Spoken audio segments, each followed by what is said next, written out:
Para muhibbin rahimakumullah, wabah penyakit yang melanda kita sampai saat ini belum diangkat oleh Allah Subhanahu wa ta'ala. Dan itu dibuktikan dengan bertambahnya orang yang tertular virus corona setiap harinya. Dalam hal ini agama kita sudah memberikan petunjuk, memberikan kita arahan dalam menghadapi wabah penyakit seperti ini. Nah, petunjuk agama dalam menghadapi wabah penyakit seperti virus corona atau wabah lainnya, ada dua hal yang mesti dilakukan oleh kita. Yang pertama disebut dengan ikhtiar zahir, dan yang kedua ikhtiar batin. Ikhtiar zahir mentaati apa yang dianjurkan oleh yang ahli dalam hal ini, tentu para ahli kesehatan. Itu ikhtiar zahir. Apa yang dianjurkan oleh para ahli kesehatan agar kita terhindar dari wabah penyakit, itu adalah sesuatu yang mesti kita patuhi. Dianjurkan kita memakai masker karena khawatir kalau dalam tubuh kita ada virus, supaya jangan menularkan ke orang lain. Dan khawatir kalau orang lain ada punya virus, maka jangan sampai masuk ke mulut kita. Itulah antara lain kenapa kita disuruh memakai masker itu. Yang kedua, petunjuk kesehatan, kita mesti menjaga jarak, menghindari kontak badan. Karena dengan kita menjaga jarak, dengan kita menghindari kontak badan, kita akan lebih aman daripada tertular virus atau penyakit itu. Nah, maka dengan demikian tidak dianjurkan untuk saling bersalaman. Padahal salam itu sebenarnya sunnah. Dua orang muslim bertemu bersalam-salaman, gugur dosa-dosanya.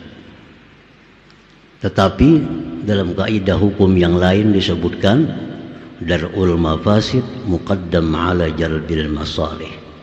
Artinya menjauhi bahaya itu lebih utama dari mencari pahala.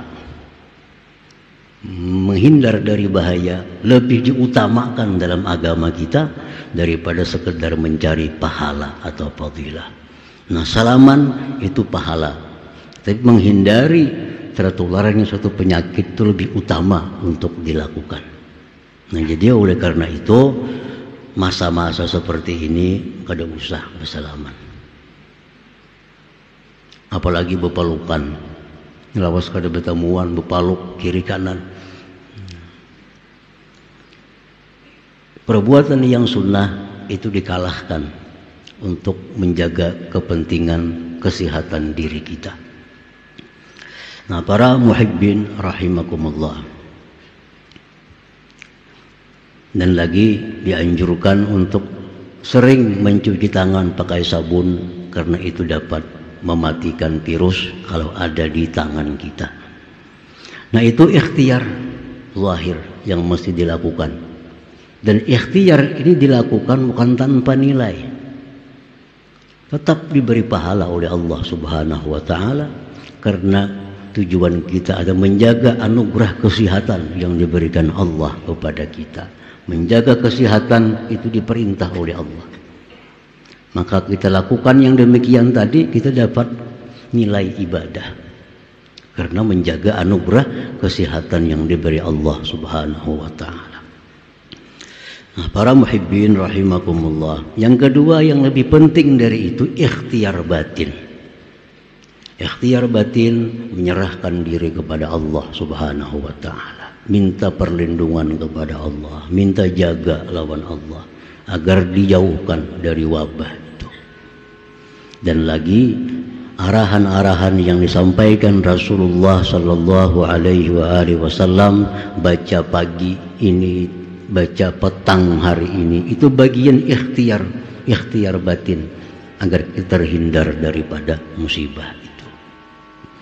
Nah, apabila ikhtiar batin sudah kita lakukan, ikhtiar zahir sudah kita lakukan, tinggal lagi kita menyerahkan sepenuhnya kepada Allah Subhanahu wa ta'ala. Para muhibbin rahimakumullah, penyakit wabah ini bukan hanya terjadi sekarang. Di zaman dulu pernah yang lebih dahsyat daripada wabah corona. Di tahun 18 Hijriyah, waktu Sayyidina Umar ibn Khattab menjadi khalifah, terjadilah suatu wabah besar yang disebut dengan ta'un Amawas. Amawas itu tempat di mana asal muasal virus ta'un itu. Amawas tempat kota yang ada di dekat Baitul Maqdis. Di situ asal muncul ta'un, virus ta'un kulira,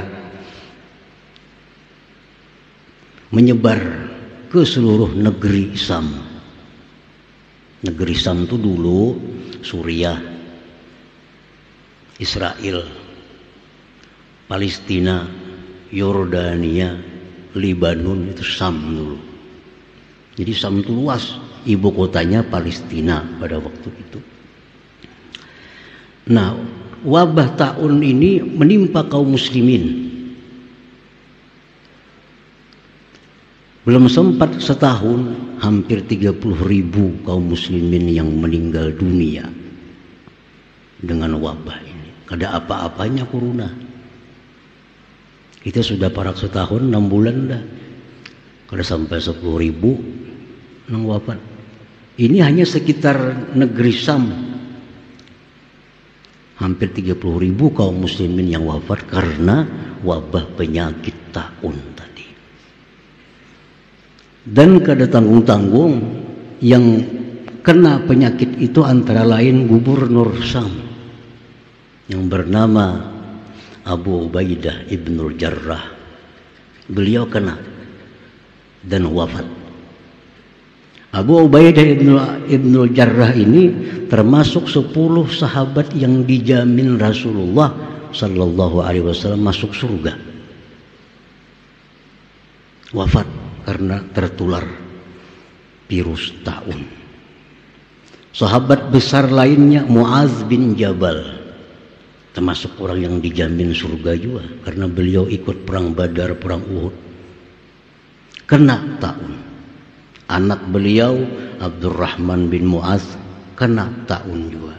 Sepupu Nabi Fadl ibnul Abbas kena juga. Banyak sahabat-sahabat yang wafat karena ta'un itu. Nah, ini menunjukkan bahwa yang namanya virus itu, penyakit itu kada pilih orang. Bila orang banyak wirid selamat kada tentu. Bila orang takwa kepada Tuhan, kada bakal kena virus, kada tentu. Macam Abu Ubaidah itu kurang takwa, apalagi ahli surga. Ahli surga. Muaz bin Jabal ahli surga. Kurang takwa apa? Kurang amalan apa? Nah, jadi yang namanya ini penyakit virus kada tahu pejabat. Banyak bupati ada, mungkin wali kota ada sudah nang matian karena virus. Ulama-ulama ada. Nah, kita disuruh oleh agama kita untuk ikhtiar. Perkara kana-kana itu urusan Allah. Serahkan kepada kita. Sudah melaksanakan tugas agama, ikhtiar zahir sudah, ikhtiar batin sudah, selanjutnya urusan Allah. Nah, orang-orang yang meninggal dunia karena virus, orang-orang yang beriman tentunya, itu syahid akhirah. Syahid akhir, bukan aib. Jadi orang kena virus wafat itu bukan aib, tapi justru dia syahid akhirat.